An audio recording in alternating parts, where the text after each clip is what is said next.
Mitochondria क्या है? हमारी बॉडी किससे बनी है? सेल से बनी है। सेल क्या है? हमारी बॉडी का basic structural and functional unit है। एंड सेल के अंदर, ये सेल है एंड सेल के अंदर बहुत सारे स्ट्रक्चर्स प्रेजेंट होते हैं। ये स्ट्रक्चर्स क्या कहलाती हैं? ऑर्गेनेल्स। सेल के अंदर बहुत सारे ऑर्गेनेल्स प्रेजेंट होते हैं, जैसे हमारी बॉडी में बहुत सारे ऑर्गन्स प्रेजेंट होते हैं। सेल के अंदर एक ऑर्गेनेल है माइटोकॉन्ड्रिया। माइटोकॉन्ड्रिया क्या है, हम इसके बारे में पढ़ते हैं। माइटोकॉन्ड्रिया का ग्रीक में क्या मतलब होता है? माइटो का मतलब होता है थ्रेड एंड कॉन्ड्रिया का मतलब होता है ग्रेन्यूल। ये कैसे है? जैसे थ्रेड लाइक ग्रेन्स होते हैं, उनकी तरह ये सेल में दिखते हैं।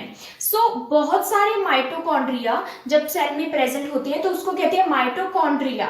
एंड अगर एक सिंगल माइटोकॉन्ड्रिया की बात करें तो उसको बोलते हैं माइटोकॉन्ड्रियन।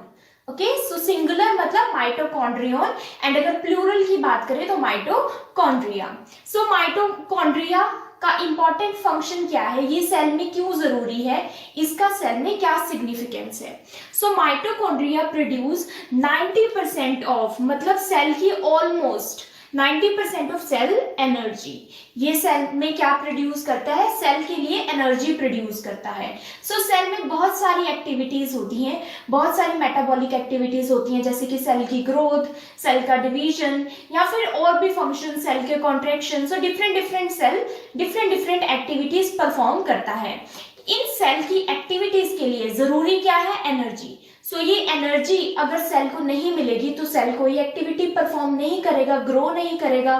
सेल क्या हो जाएगा? डाई हो जाएगा। माइटोकॉन्ड्रिया का इंपॉर्टेंट फंक्शन क्या है? सेल को एनर्जी देना।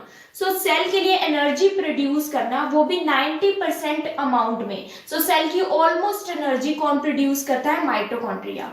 और ये एनर्जी एटीपी की फॉर्म में प्रोड्यूस होती है। एटीपी क्या होता है? Adenosine triphosphate. एटीपी क्या है? एनर्जी है। एंड इस फॉर्म में माइटोकॉन्ड्रिया एनर्जी प्रोड्यूस करता है, इसलिए माइटोकॉन्ड्रिया को क्या कहते हैं?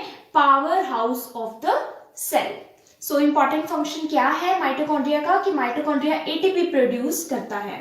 नाउ ये कैसे एटीपी प्रोड्यूस करता है? ये क्या करता है? न्यूट्रिएंट्स को कन्वर्ट करता है एनर्जी में। न्यूट्रिएंट्स को माइटोकॉन्ड्रिया, न्यूट्रिएंट्स कौन से हो गए? हम कुछ भी खाते हैं, फॉर एग्जांपल कार्बोहाइड्रेट्स हमने लिए, फैट्स लिए, प्रोटीन्स, लिपिड्स या कुछ भी।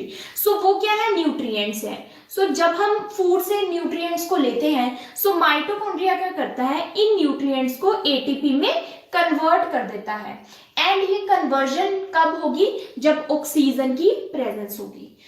In the presence of oxygen mitochondria क्या करता है? न्यूट्रिएंट्स को एटीपी यानी एनर्जी में कन्वर्ट कर देता है, जिसको क्या बोलते हैं? Aerobic respiration. एरोबिक का क्या मतलब होता है? In the presence of oxygen.